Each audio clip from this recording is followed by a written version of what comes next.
Okay, so being 16, you know, being 16.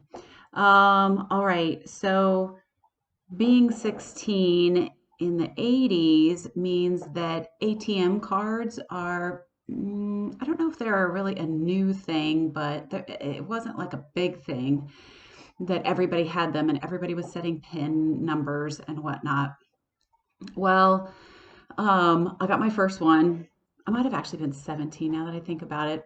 Think the timing on this story. Okay, so I'm like 17, get an ATM card for the first time. And the way it worked back then is you had to go into the bank and you sat down at a desk across from the banker and they'd give you your ATM card and then they'd give you this PIN pad and they'd tell you to set your PIN. Um, okay, no problem, right? I could do this. So pause for a second, and I will give you a little backstory of how I arrived at my brilliant 17-year-old decision of what my PIN would be. So I'm working at the hospital. I'm in dietary at this point, and I've been there maybe a year or so, and then a new guy starts. New guy. Okay, new guy has this awesome 80s hairband hair.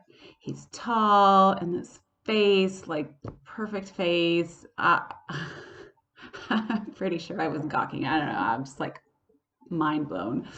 Um, so trying not to be a fool every day when I see him, but yeah, I'm pretty much thinking about him morning, noon, and night.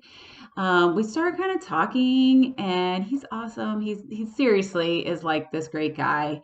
My parents wouldn't take one look and not think so, but he really was great guy. Um, Anyways, we're talking at work. We're kind of talking a little bit after work, and at some point, he tells me he's in a band, which I put together just looking at him. So he's the lead singer of Genghis Khan.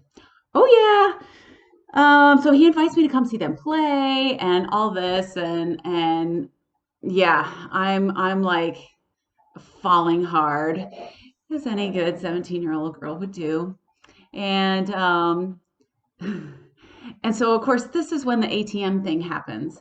And I think just because it was new to me, the whole PIN number thing, you know that there's letters connected to the numbers. And so your PIN doesn't have to just be numbers. You can spell a word in your mind and hit the corresponding number. You get it. Yeah, so I'm not a great speller. I'm also not a history buff. I'm like a good middle of the road C student. But yet, I just am dreaming about this connection that's not happening, but I dream in my mind is happening. So I'm like, oh yeah, I'm so devoted. My pin will be Genghis Khan. Look it up.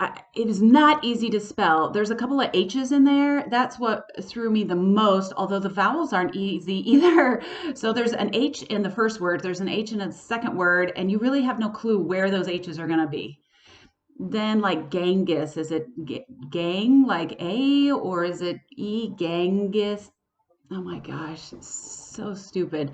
Anyways, so I think I had a cheat sheet when I was in there the first time. You can see where this is going. And I put in my pin, Genghis Khan. I'm so excited because I'm going to think about him every time I go to the ATM.